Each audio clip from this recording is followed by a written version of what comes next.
ஜனவரி 10 கோவையில் தமிழக பாஜகவின் மிக பிரம்மாண்டமான ப்ரொஃபஷனல் கனெக்ட் 2026 கட்சியின் தொழில்துறை வல்லுநர் பிரிவு நிகழ்ச்சியில் மத்திய அமைச்சர்கள், பாஜக தலைவர்கள், துறைசார் வல்லுநர்கள் பங்கேற்று பேசுகிறார்கள். நிகழ்வில் பங்கேற்க லிங்கில் ரெஜிஸ்டர் செய்யுங்கள். இப்போது புதிய அறிமுகம் ஆச்சி ஹோட்டல் சாம்பார் 50 கிராம் ரூபாய் 20 மட்டுமே. No compromise. உங்க சைடுலயும் எங்க சைடுலயும். It's a GT promise. GT Holidays, South India's #1 travel brand. Sir, இன்னைக்கு மிக முக்கியமான breaking news sir. AIADMK PMK கூட்டணி சீல் ஆயிருக்கு. எப்படி பார்க்குறீங்க? ஒரு 18+1 ராஜ்யசபா அப்படிங்கிற ஸ்பெகுலேஷன்ஸ் வேற போய்கிட்டு இருக்கு. என்ன சார் நடக்க வாய்ப்பு இருக்கு? வேகம் எடுத்து விட்டது அதிமுக கூட்டணி. 9 தேமுதிக நாங்கள் அதிமுக அல்லது திமுக அறிவித்தால் பெரிய பிரேக்கிங் அதான். சரி, சத்தியமா அறிவிக்க மாட்டாங்க. என்ன சார் சொல்றீங்க? சத்தியமா அறிவிக்க மாட்டாங்க. பிப்ரவரி கடைசி வாரம் தேர்தல் அறிவிப்பு வரும். சரி, அப்ப அன்னைக்கு தான் அந்த முடிவு எடுப்பார்கள் என்ன நம்புது. திமுக வலிந்து காங்கிரஸை வெளியேற்ற வேண்டும் காங்கிரஸ் நினைக்குது. காங்கிரஸே சண்டை பிடிச்சிக்கிட்டு வெளியே போயிடணும் அப்படின்னு திமுக நினைக்குது. நாங்கள் வெளியே தள்ளணும் அப்படின்னு தெரியக்கூடாதுன்னு திமுக நினைக்குது. காங்கிரஸ் போனாலும் பரவாயில்லைங்கிற முடிவுக்கு ஸ்டாலின் வந்து விட்டாரா? அப்படி காங்கிரஸ் போயிட்டாங்கன்னா அல்டர்னேட்டிவா யார் இங்க திமுக கூட்டணிக்கு வருவதற்கு வாய்ப்பு இருக்கு? காங்கிரஸ் போய்விட்டால் திமுகவுக்கு திண்டாட்டம் தான். காங்கிரஸுக்கு சேதாரம் இல்லையா? காங்கிரஸ் நம்பர் தானே முக்கியமா இருக்கு. எம்எல்ஏ எம்பியா இருக்கிறத விட நீங்க 75 இடங்கள் விஜய் கட்சி நிற்க முடியும், தங்கள் கட்சி வளரும் நினைக்கிறார். நான் பார்த்துக்கிட்டே இருக்கேன். ஒரு சில இடங்கள்ல காங்கிரஸுக்கு பூத் ஏஜென்ட் இருக்காங்க, இன்னொரு சில இடங்கள்ல பூத் ஏஜென்ட் இல்லை. திருச்சுலிலேயே இதான் உங்களுக்கு நிலைமை. ஒட்டுமொத்தமா 7 சட்டமன்ற தொகுதியும் பார்த்தாங்கன்னா எத்தனை காங்கிரஸ்க்கு வந்து பூத் ஏஜென்ட் இருப்பாங்கிறது எண்ணிடலாம் போல இருக்கு. கேள்வியை கட்டி எடுத்து மாணிக்கம் தாகூர் நம்பருக்கு வாட்ஸ்அப் பண்ணுங்க.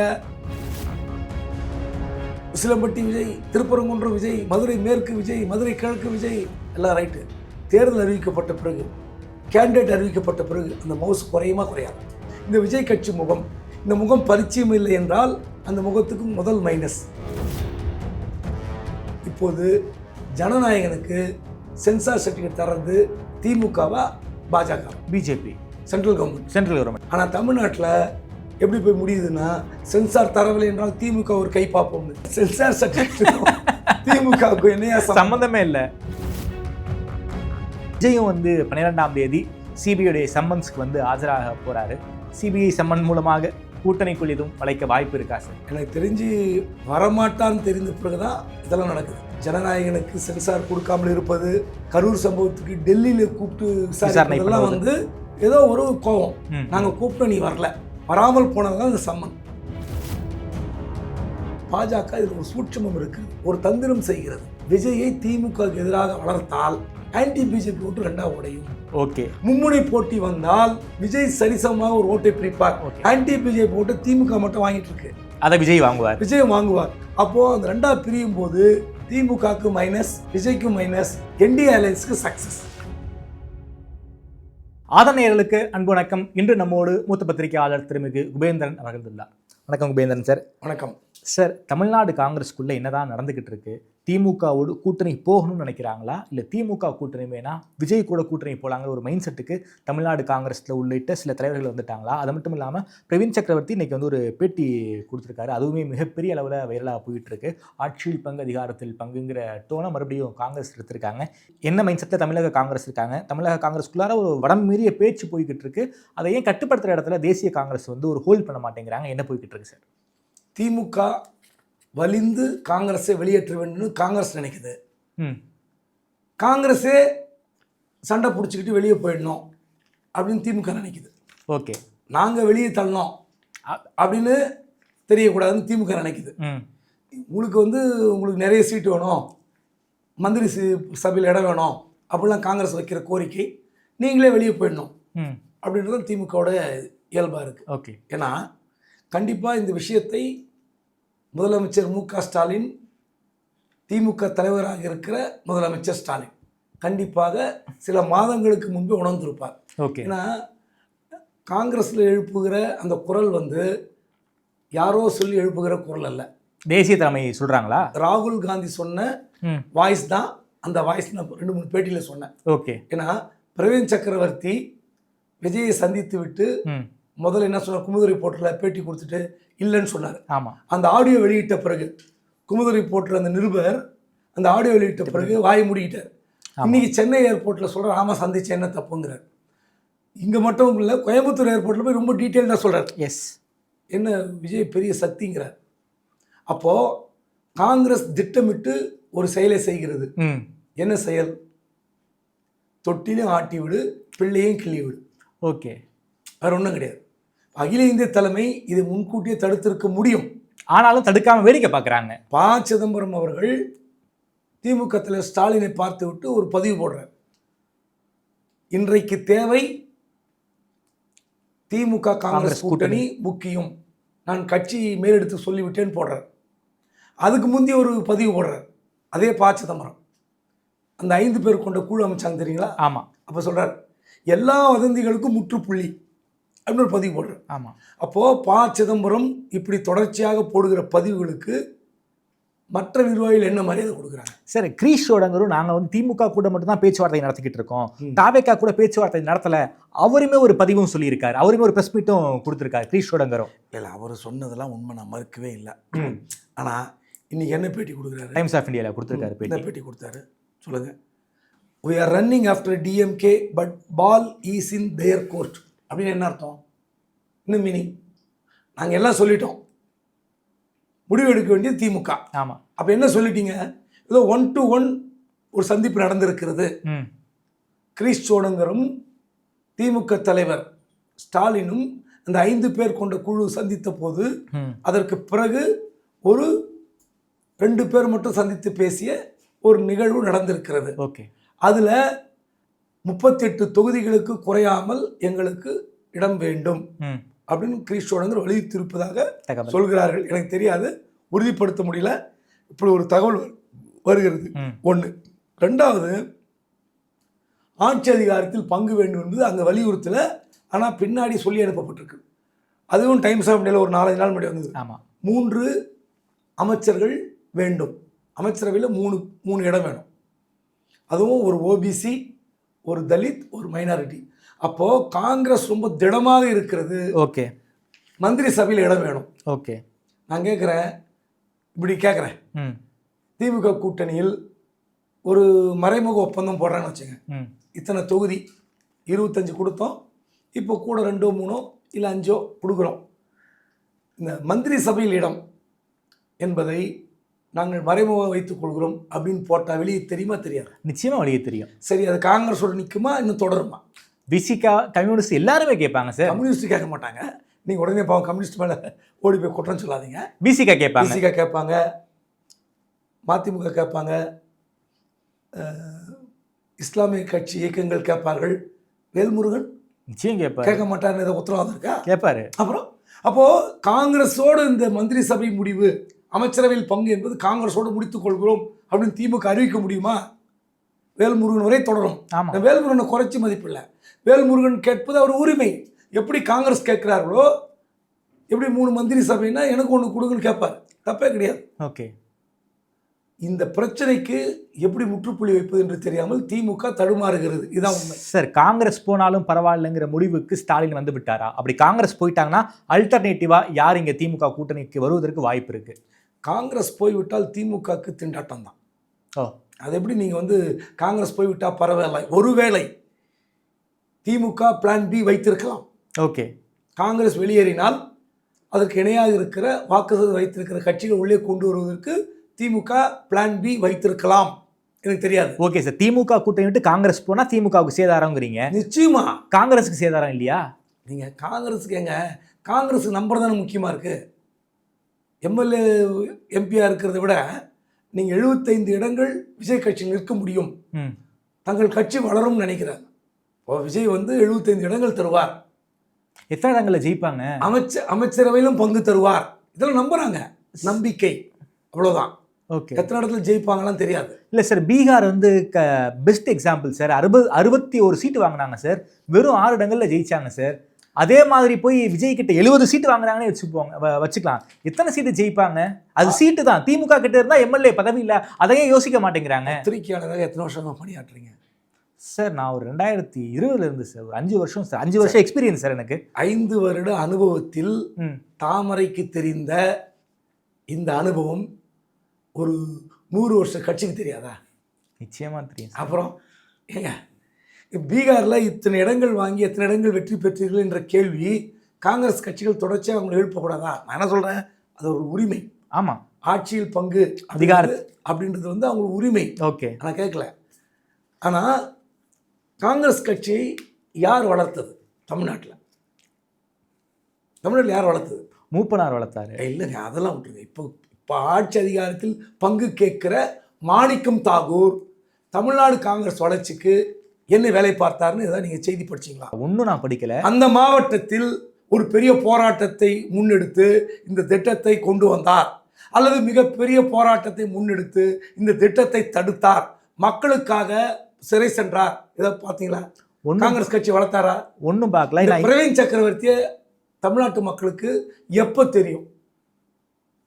போன வருஷம் நாடாளுமன்ற எலெக்ஷன் போது மாயவரத்தில் சீட்டு கேட்டாரு அப்படிங்கிற விஷயத்துல தெரியும். அது கூட கொஞ்சம் அந்த விஜயை சந்தித்த பிறகுதான் தமிழ்நாட்டு மக்களுக்கு பிரவீன் சக்கரவர்த்தி என்ற ஒரு நபரே தெரியும். ஆமா, சரி, இவர் தமிழ்நாடு காங்கிரஸுக்கு இல்லை தமிழ்நாடு காங்கிரஸ் வளர்ச்சிக்கு ஆற்றிய பணி என்ன? ஒன்றும் இல்லை. என்ன சார் இப்படி சொல்லிட்டீங்க? ஒன்றும் இல்லை. மாணிக்கம் தாக்கூர், நீங்க கூட்டணி பேசுவது மட்டும்தான் கட்சி வளர்ச்சியா? அதிகாரத்தில் பங்கு கேட்பது மட்டும்தான் கட்சி வளர்ச்சியா? ஓகே, கோயம்புத்தூர்ல பேசுறாங்க யாரு? பிரவீன் சக்கரவர்த்தி பேசுறாரு.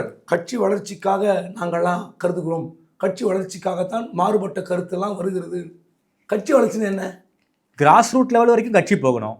நான் அது ஒரு பெஸ்ட் எக்ஸாம்பிள் சொல்றேன் சார். மாணிக்கம் தாக்கூர் இப்படி பேசுறாரு. விருதுநகர் தொகுதியில் மொத்தம் 7 சட்டமன்ற தொகுதிகளை உள்ளடக்கிய ஒரு நாடாளுமன்ற தொகுதி. நான் திருச்சுழி தொகுதியை எடுத்து பார்க்குறேன். அது அமைச்சர் தங்கம் தென்னரசு அவர்கள் நின்ன தொகுதி. 5வது பூத்து. அங்கேயே காங்கிரஸுக்கு வந்து பூத் ஏஜென்ட் கிடையாது. அங்கே திமுக பூத் ஏஜென்ட் தான் காங்கிரஸுக்கு வேலை பார்த்துருக்காரு. நான் பார்த்துக்கிட்டே இருக்கேன். ஒரு சில இடங்களில் காங்கிரஸுக்கு பூத் ஏஜென்ட் இருக்காங்க, இன்னும் ஒரு சில இடங்களில் பூத் ஏஜென்ட் இல்லை. திருச்சுழிலேயே இதான் உங்களுக்கு நிலைமை. ஒட்டு மொத்தமாக 7 சட்டமன்ற தொகுதியிலும் பார்த்தாங்கன்னா எத்தனை காங்கிரஸுக்கு வந்து பூத் ஏஜென்ட் இருப்பாங்கிறது எண்ணிடலாம் போல இருக்கு. இதை மட்டும் கட்டு எடுத்து, இப்போ நான் பேட்டி கொடுக்கல, நான் பேசுகிறேன். உங்கள் கேள்வியை கட்டு எடுத்து மாணிக்கம் தாக்கூர் நம்பருக்கு வாட்ஸ்அப் பண்ணுங்க. அவருக்கு தெரியணும்ல, இனிமேல் வந்து கூட்டணி கட்சிகள் இல்லாமல் ஆட்சி அமைக்க முடியாது. இது உண்மைங்க. இல்லை, திமுக இல்லைன்னா அவர் எம்பி ஆகிருக்க முடியாது. இது யதார்த்தம். அங்கே இருக்கிற தங்கம் தென்னரசு, அங்கே இருக்கிற சாத்தூர் ராமச்சந்திரன், இந்த 2 அமைச்சர்கள் இல்லை என்றால் அவர் ஜெயித்திருப்பாரா? நிச்சயமா ஜெயிச்சிருக்க மாட்டார். விஜய பிரபாகரன் எம்பியா இருந்திருப்பாரு. அப்போ விஜய் மீது நம்பிக்கை வைத்திருப்பது என்பது வேறு. புரியுதுங்களா? இப்போ நகர்ப்புறத்தில் விஜய்க்கு இருக்கிற மவுசு, அந்த ஃபேமஸ் இருக்குல்ல, அந்த வால்யூம் ஆஃப் ஃபேன்ஸ், எஸ், கிராமப்புறத்தில் இல்லை. ஆமா, இல்லை.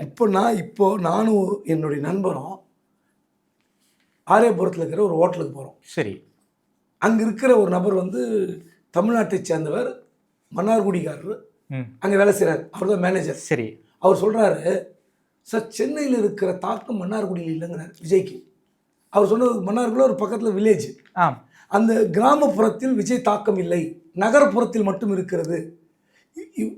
இங்கே வேலை செய்கிற 10 பேரில் 5 பேர் வந்து விஜய் கட்சிக்குங்கிறாங்க சார். எம்ப்ளாயிஸ் சென்னையில் வேலை பார்க்குறவங்க. சென்னையில். சரி, இந்த 5 பேருக்கு எங்கே ஓட்டுன்னு? ஒருத்தருக்கு வேலூர், ஒருத்தருக்கு திருவண்ணாமலை, ஒருத்தருக்கு வந்து நாகப்பட்டினம், ஒருத்தருக்கு பாண்டிச்சேரி. இந்த 5 பேரும் சொல்கிறாங்களே, இந்த 5 பேரும் ஓட்டு போடுறதுக்கு நீ போவாங்களா? கேள்விக்குறி. தெரியாது சார். நீங்கள் லீவ் கொடுப்பீங்க சார். லீவ் கொடுத்தாங்க சார். எலெக்ஷன் ஆமாம், எலெக்ஷன் கமிஷன் நாம் சார். நான் கேட்குறேன், இவங்கெல்லாம் போய் அங்கங்கே போய் ஸ்கேட்டர் ஆக போகிறாங்க. இப்போ சென்னையில் நீங்கள் கருத்து கணிப்பு எடுத்தால், அல்லது திருச்சியில் பஸ் ஸ்டாண்டில், மதுரை பஸ் ஸ்டாண்டில், நீங்கள் அங்கே இருக்கிறவங்க எடுத்தீங்கன்னா மதுரை பஸ் ஸ்டாண்டில் வேலை செய்கிறவன், அங்கே இருக்கிற ஹோட்டலில், டீ கடையில், அங்கே இருக்கிற துணி கடையில், நகை கடையில் வேலை செய்கிறவன், திருப்பூர்காரன், ஈரோடு, கன்னியாகுமரிக்காரன், ஏதோ ஒரு ஊருக்காரன் இருப்பான். ஓகே, அவன் விஜய்க்கு டிக்கெட் அடிக்கலாம். ஆனால் அந்த ஓட்டு எங்கே போய் சேரும்? கேள்விக்குறி. எந்த ஊருன்னு முதல்ல அவர்கிட்ட விசாரிக்கணும். 1. 2வது, நீங்கள் தேர்தல் அறிவிக்கப்பட்ட பிறகு இப்போ இருக்கிற விஜய்க்கு மவுஸ் இருக்குல்ல, விஜய் விஜய் விஜய் விஜய், உசிலம்பட்டி விஜய், திருப்பரங்குன்றம் விஜய், மதுரை மேற்கு விஜய், மதுரை கிழக்கு விஜய், எல்லாம் ரைட்டு. தேர்தல் அறிவிக்கப்பட்ட பிறகு, கேண்டிடேட் அறிவிக்கப்பட்ட பிறகு அந்த மவுஸ் குறையுமா குறையாதா? நிச்சயமா குறையும். பத்திரிக்கையாளர் ஒரு காமன் மேன கேட்குறேன். நிச்சயமா 2 திமுக அதிமுக கேண்டிடேட் நிற்பாங்க, இல்லை பாஜக, இல்லை காங்கிரஸ். 4 கட்சியில் 2 அறிமுகமான 2 முகங்கள் இருக்கும். இந்த விஜய் கட்சி முகம் இந்த முகம் பரிச்சயம் இல்லை என்றால் அந்த முகத்துக்கு முதல் மைனஸ். நான் best example sir. For example நம்ம தென் மாவட்டத்துக்கு போகலாம். அம்பாசமுத்திரம் தொகுதி இசக்கி சுப்பையா அங்கே எம்எல்ஏவாக இருக்காரு. அதிமுகவில் வந்து சமீபத்தில் திமுக இணைந்த மனோஜ் பாண்டியன் நாங்கள் போட்டிடலாம்னு சொல்கிறாங்க. 2 பேருமே வெயிட்டான கேண்டிடேட். இன்னொரு டிவிகே தொண்டர் முகமே தெரியாதவர் அங்கே போய் நின்னாருன்னா யாருக்கு ஓட்டு போடுவாங்க? இல்லை, சின்னம் தான் முக்கியம் சொல்லி பேசுவாங்க. விஜய் சின்னம், விஜய் கட்சி தலைமை எல்லாம் இருந்தாலும் இது மைனஸ் ஆகாம நிச்சயமா வேட்பாளர் நான் சொல்ல வரேன். இப்போ கிடைக்கிற இந்த 20%, 28%, 54%, 93% வச்சுங்களேன், குறையுமா குறையாது. இதை நம்பி காங்கிரஸார் ஆசைப்படுகிறார்கள். இது தேர்தல் நேரத்தில் என்னெல்லாம் காரணிகள் மேலே ஏறும் இறங்கலாம், இதெல்லாம் நமக்கே தெரியணும், அவங்களுக்கு தெரியாதா? என்ன சார், அரசனை நம்பி புருஷனை கைவிட்ட கதையா? இல்லை, அவங்க அதெல்லாம் வேண்டாம். அவங்களுக்கு திமுகவுக்கு பாடம் கற்றுக் கொடுக்க வேண்டும். திமுக நம்ம வந்து நாகரிகமாக நடத்தலை, 38 இடங்கள் குறையாமல் வேண்டும், 3 அமைச்சர் பதவி வேண்டும் அப்படின்னு நினைக்கிறாங்க. சரி, 3 அமைச்சர் பதவி, 38 இடங்கள், இதை வந்து இன்னைக்கு தேதிக்கு தீர்மானிப்பாங்களா? நாடாளுமன்ற தேர்தலில் மயிலாடுதுறையில் சுதா என்னைக்கு மனு தாக்கல் செய்தார்? இன்னைக்கு வேட்புமனு கடைசி, இன்னைக்கு தான் வேட்புமனுக்கு கடைசி நாள்னா இன்னைக்கு காலையில பஸ்ஸை விட்டு இறங்கி வேட்புமனு தாக்கல் பண்ணாங்க. அப்போ இது இப்போ நடைமுறை தானே? இது நடைமுறை. ஆமா, இங்க நீங்க தாமரை, உங்க தொகுதியில் தாமரை நபர் தயாரிச்சுட்டு இருப்பாரு வேட்புமனு தாக்கலுக்கு எல்லா தஸ்தாவேஜுகள் ஆவணங்கள், டெல்லியிலேருந்து பிஃபார்ம் வாங்கிட்டு ஒருத்தருவார். இது காங்கிரஸ் நடக்குமா நடக்காதா? நடக்கும். நீங்க நான் இருக்கிற ஏதாவது ரியாலிட்டியை சொல்றீங்க. எஸ்.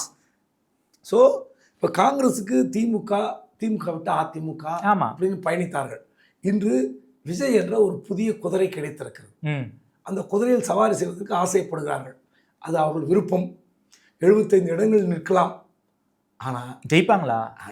75 இடத்துல நிற்கும்போது திமுக விட்டு போன கோபத்தில் திமுக நிற்பாங்க. அந்த குறி வச்சு 75 இடத்துக்கு வேலை பாருங்க. ஆமாம். அதே போல் அதிமுக காங்கிரஸ் நிற்கிற இடத்துல திமுகவும் ஒர்க் அவுட் பண்ணும், அதிமுகவும் ஒர்க் அவுட் பண்ணுவாங்க. இந்த 2 பேர் கலவரத்தில் தப்பிச்சோம் பொழைச்சோன்னு 1-2 விஜய் கட்சி ஒன்றா ஜெயிக்கலாம். ஓகே. காங்கிரஸ் ஜெயிக்குமா? நிறைய ஃபேக்டர்ஸ் இருக்கு. ஓகே. இதில் காங்கிரஸ் அகில இந்திய தலைமை ராகுல் காந்தி பிளே செய்கிறார், நாடகம் ஆடுகிறார் என்றால் அது தவறாக எடுத்துக்கொள்ளக்கூடாது காங்கிரஸ் தொண்டர்கள். ஏன்னா இதுதான் கேம். ஓகே. என்ன சொல்றேன்னா, சீட்டு அதிகமாக வாங்கிறதுக்கு பிரேமலதா 2 இடத்துல பேசினாங்கன்னு ஒரு பேச்சு வந்து 2021. இல்லை, இப்போ வரைக்கும் பேசிக்கிட்டு இருக்காங்க, பேச்சுவார்த்தை போய்கிட்டு இருக்கு. இப்போ அப்படிதான் இருக்கு, அது வேற விஷயம். ஆனால் காங்கிரஸ் வந்து நாங்கள் திமுகவுடன் தான் இருப்போம்னு சொன்னாங்க, கூட்டணி பேச்சுவார்த்தை நடத்தி கொண்டிருக்கிறோம்னு சொல்லிட்டு இன்னைக்கு பிரவீன் சக்கரவர்த்தி சொன்னது என்ன அர்த்தம்? அதுவும் திமுகவுடன் நீங்கள் கூட்டணி வைத்திருப்பதற்கு இல்லை கூட்டணிக்கு ஆசைப்படுவதற்கு பல காரணங்கள் இருக்கலாம். வழக்குகள் காரணமாக இருக்கலாம், தங்கள் தொகுதிகளில் வந்து வேலைகள் காரணமாக இருக்கலாம். இப்படி சொன்னால் அப்போ கூட்டணிக்கு நீங்கள் இந்த தேர்தல் நேரத்தில் எவ்வளோ கேவலப்படுத்துறீங்க சார். அதையும் மீறி பாஜகவுடைய நிர்பந்தத்தையும் பாஜக வந்து திமுகவுக்கு அழுத்தம் கொடுக்குறாங்க, காங்கிரஸை மட்டும் கழட்டி விட்டுருங்கன்னு. அந்த இக்கட்டான நேரத்துலையும் காங்கிரஸை தூக்கி சுமந்தது திமுக. அவங்களுக்கு இப்படி ஒரு விஷயத்தை பண்ணுறாங்களே. பிரவீன் சக்கரவர்த்தி பாஜகவுடைய ஸ்லீப்பர் செல் அப்படின்னு சொன்னால் அது மிக இல்லை, செல்லுமில்ல தான். ஏன்னா சரி, தமிழ்நாட்டில் ஆன்டி பிஜேபி ஓட்டை வாங்குறது தான் திமுகவோட வேலை. ஆமாம், அது காங்கிரஸுக்கும் பயன்படுது, திமுகவுக்கும் பயன்படுது. 2 இணைந்திருந்தால் ஆன்டி பிஜேபி ஓட்டு சுலபமாக கிடைக்குது அந்த அலைன்ஸுக்கு. ஓகே. இப்போ 3வதா விஜய் ஒருத்தர் வந்திருக்கிறார், அந்த ஆன்டி பிஜேபி ஓட்டு வாங்குவார் அப்படின்னு நினைக்கிறாங்க. சரி, நான் என்ன கேட்குறேன், ஆன்டி பிஜேபி ஓட்டை வாங்கி காட்டின பிறகு நீங்கள் முடிவு செய்யலாம். ஆமாம், இவ்வளோ வாங்கிட்டாரு, இவ்வளோ percentage he is not proven. ஆமாம், அப்படி இருக்கும்போது காங்கிரஸ் அவர் நம்பி கொண்டு போனால் இப்போது ஜனநாயகனுக்கு சென்சார் சர்டிஃபிகேட் தர்றது திமுகவா பாஜகவா? பிஜேபி. சென்ட்ரல் கவர்மெண்ட் கையில் இருக்கிற அரசாங்கம். ஆமாம்.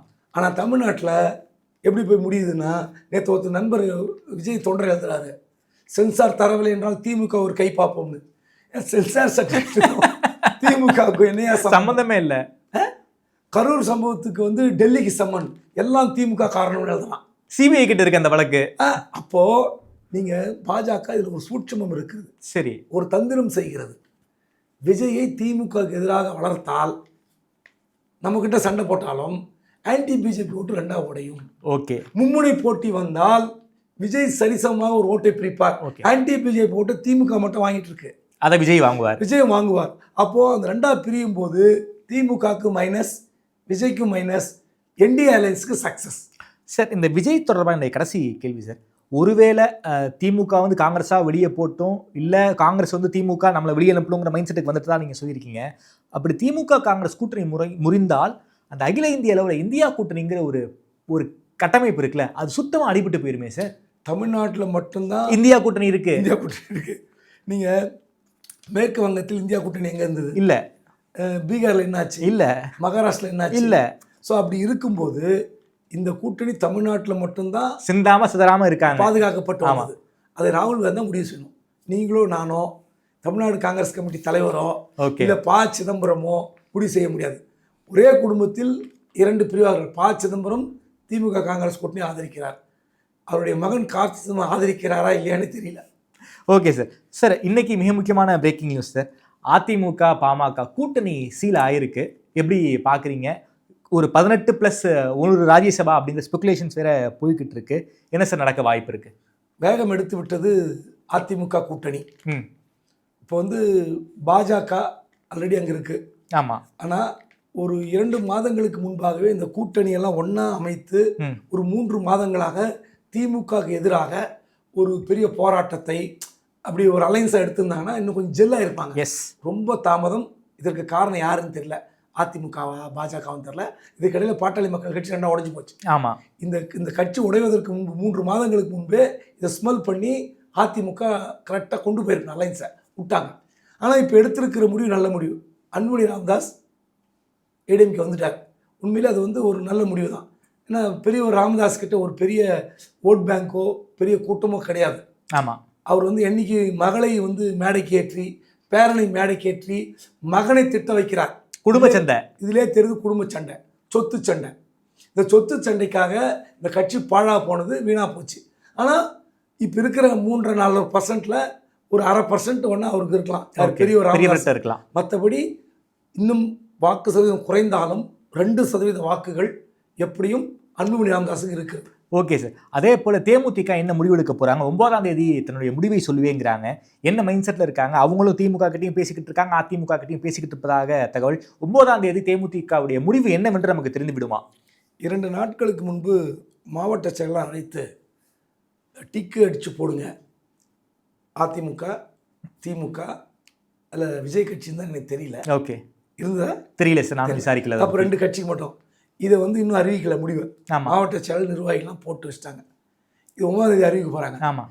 எடுத்து எண்ணி பார்த்தோம், கரெக்டாக டை திமுக டை. ஆமாம். இங்கே 19, இங்கே 19 இருக்குது. இல்லை இங்கே 24, இங்கே 24 இருக்குது. இல்லை 60 மாவட்ட செயலாம் இங்கே 30, இங்கே 30 இருக்குது. என்ன முடிவு என்று நாங்கள் சொல்ல முடியும்? ஸோ 9ஆம் தேதிக்கு அப்புறம் இன்னொரு தேதி கேட்பாங்க. 9ஆம் தேதி அறிவித்தாங்கன்னா மிகப்பெரிய தமிழ்நாட்டில் ஒரு பெரிய பிரேக்கிங்காக தான். 9ஆம் தேதி தேமுதிக நாங்கள் அதிமுக அல்லது திமுக அறிவித்தால் பெரிய பிரேக்கிங். தான். சரி, சத்தியமா அறிவிக்க மாட்டாங்க. என்ன சார் சொல்றீங்க? சத்தியமா அறிவிக்க மாட்டாங்க. பிப்ரவரி கடைசி வாரம் தேர்தல் அறிவிப்பு வரும். சரி, அப்ப அன்னைக்கு தான் அந்த முடிவு எடுப்பார்கள் என்று நான் நம்புகிறேன். அது வரைக்கும் முடிவே எடுக்க மாட்டாங்க. என்னோட யூகத்தில் சொல்றேன். சரி, என்னோட தனிப்பட்ட கருத்தா சொல்றேன். ஓகே. உண்மையிலே அதிமுக தரப்புலேருந்து அவங்களுக்கு ஒரு எம்பி சீட் கொடுத்தாங்க. அது சுதீஷ் வாங்கிட்டார்ல. அந்த லெட்டர் வாங்கி போனாரா இல்லையா? ஆமாம். சரி, அப்போ என்ன அர்த்தம்? அதிமுக கூட்டணியில் தான் தேமுதிக இருக்குன்னு அர்த்தம். அதை நாங்கள் ஏற்கவில்லை, அதிமுக அளிக்கிற ராஜ்யசபா சீட்டை நாங்கள் ஏற்கவில்லைன்னு அறிவிச்சாங்களா? பேசினாங்கம்மா. இல்லை ஏற்கவில்லைன்னு அறிவிச்சாங்களா? அப்படி எதுவும் கொடுக்க வேண்டியதுதான் கொடுத்தாங்க. ஆமாம் அப்படின்னு சொன்னாங்க. அப்போ என்ன அர்த்தம்? நீங்கள் இதுவரை எங்கள் யாரும் கூட்டணிக்கு அழைக்கவில்லை அப்படின்னு சொல்லி பேட்டி கொடுக்குறாங்க. ஒரு 2 அப்புறம் 2 பக்கமும் பேசிக்கிட்டு இருக்காங்க. என்ன அர்த்தம்? பட் என்னை பொறுத்தவரை அதிமுகவுக்கு இப்போ அடுத்து தேமுதிக இழுக்கிற பெரிய பொறுப்பு இருக்கு. ஆனால் திமுகவில் அமைச்சர் ஏவாவேலு தேமுதிகவை 90% அழைத்து விட்டார் என்று தகவல் வருகிறது. இன்னும் 10% பாக்கி. அதில் என்ன பார்கெயின் நமக்கு தெரியாது. ஓகே. ஒருவேளை திமுக பக்கம் போனால் திமுக கூட்டணி இன்னும் நெருக்கடி இருக்குது. காங்கிரஸ் வெளியே போனால் தேமுதிக உள்ளே வந்துச்சுன்னு சொல்லிக்கலாம். ஆமாம். ஆனால் காங்கிரஸ் பெற்ற இடங்களை தேமுதிக தர முடியாது. நிச்சயமாக தர முடியாது. பேலன்ஸ் இருக்குது. எல்லாருக்கும் 6 கொடுத்தாங்க. தேமுதிக 6 கொடுக்கணும், ஆமாம் இல்லை 8 கொடுக்கணும், 10 கொடுக்கணும். காங்கிரஸ் வெளியே போனதான் சாத்தியம். ஆமாம் காங்கிரஸ் உள்ளே இருக்கும்போது தேமுதிகக்கு 6க்கு மேலே தர முடியாது. அந்த 6 கூட திமுக விட்டு தரணும், அவங்க கிட்ட இருந்தால் விட்டு தரணும். வேறு யாரும் விட்டு தர மாட்டாங்க. ஸோ அங்கேயும் நெருக்கடி இருக்கிறது, அதிமுக அதில் நெருக்கடி இருக்குது. காரணம் தேமுதிக இருக்கு எங்களுடைய பார்ட்னர்னு உள்ளே கொண்டு வருவதில் எடப்பாடிக்கு கடும் நெருக்கடி. அப்படி ஒருவேளை தேமுதிகவை அதிமுகவில் கொண்டு வந்து விட்டால் உண்மையிலே வலிமையான கூட்டணி. கடுமையான நெருக்கடி அதிமுகவுக்கும் இருக்குது, திமுகவுக்கும் இருக்குன்னு சொல்கிறீங்க. இந்த நெருக்கடியான சூழ்நிலையில் எடப்பாடியார் வந்து டெல்லி போயிருக்காரு. என்ன சார் நடக்க போகுது? குறிப்பாக அமித்ஷா 2 நாள் சென்னையில், 2 நாள் தமிழ்நாட்டில் இருந்திருந்தார். தமிழ்நாட்டிலே வச்சு பேச்சுவார்த்தையெல்லாம் நடத்தியிருக்கலாம். வேலுமணி அவர்கள்லாம் பேசியதாக தகவல். எடப்பாடியே போய் பேசியிருக்கலாம். சென்னையில் ஏன் வந்து இந்த மாதிரி சந்திப்புகள் நடக்கல? ஏன் வந்து எடப்பாடியார் டெல்லி போயிருக்காரு? எதுக்கு திருச்சியில் அவர் பார்க்கணும்? அமித்ஷாவை எதற்கு திருச்சியில் எடப்பாடி பழனிசாமி சந்திக்கணும்? அப்படி ஒரு கேள்விகளுக்கு நான் பதில் சொல்கிறேன். எதுக்கு சந்திக்கணும் சார்? அவர் பொங்கலுக்கு வர்றார். ஆமாம், பொங்கல் திருவிழாவுக்கு புதுக்கோட்டைக்கு வர்றார், திருச்சிக்கு வர்றார். அந்த சந்திப்பு இல்லை என்றால் இல்லை. ஏற்கனவே திட்டமிட்டார்கள் அப்படின்னு ஏதாவது செய்தி வந்ததா? எதுவும் அமித்ஷா திருச்சி வரும்போது புதுக்கோட்டை பொங்கல் விழாவில் எடப்பாடி சந்திப்பார் அப்படின்னு எடப்பாடி சொன்னாரா? தங்கமணி சொன்னாரா? சிவி சண்முகம் மற்றவர் சொன்னாத? திண்டுக்கல் சீனிவாசன் சொன்னாரா? எந்த செய்தியும் வரல. சரி, சொல்லலை. இல்லை. அப்போது எப்படி இந்த கேள்வி கேட்குறீங்க சார்? அந்த சந்திப்பில் இல்லாத செய்தியை கேட்டால் எப்படி முடியும்? இன்றைக்கி அப்பாயின்மெண்ட்டு, இன்றைக்கி டெல்லி போகிறார்ல, இன்றைக்கி நைட்டு அப்பாயின்மெண்ட் கிடைச்சது போகிறார். ஸோ சந்திப்பே வாய்ப்பே இல்லை சந்திப்பு நடக்கப் போவதில்லைன்னு தெரிஞ்ச பிறகு திருச்சி வந்த அமித்ஷாவை எடப்பாடி சந்திக்கவில்லைன்னு பரப்புனா அது நம்ம தொழில், பத்திரிகையாளர் தொழில். வேலுமணி பார்த்தார்ல சார்? சரி, தங்கமணி ரிசீவ் பண்ணார். அமித்ஷா வரும்போது தங்கமணி போய் ரிசீவ் பண்ணார். ரிசீவ் பண்ணிவிட்டு சேலம் வீரபாண்டிய ஊர் அங்கே மீட்டிங்க்கு வந்துட்டார். சேலம் மாவட்டம் நடக்கிற மீட்டிங்க்கு யார்? தங்கமணி வந்துட்டார். எடப்பாடி மீட்டிங் அன்றைக்கி இரவு பியூஷ் கோயல் கூப்பிட்றார், வேலுமணி வந்துட்டு போனார். இதுதான் சந்திப்பு. அப்படி இருக்கும்போது திருச்சியில் எடப்பாடி சந்திக்கவில்லை, புட்டு கொண்டது, இப்படிலாம் பேசினா சரியா வரல. கூட்டணி உடையில நான் சொல்லலை.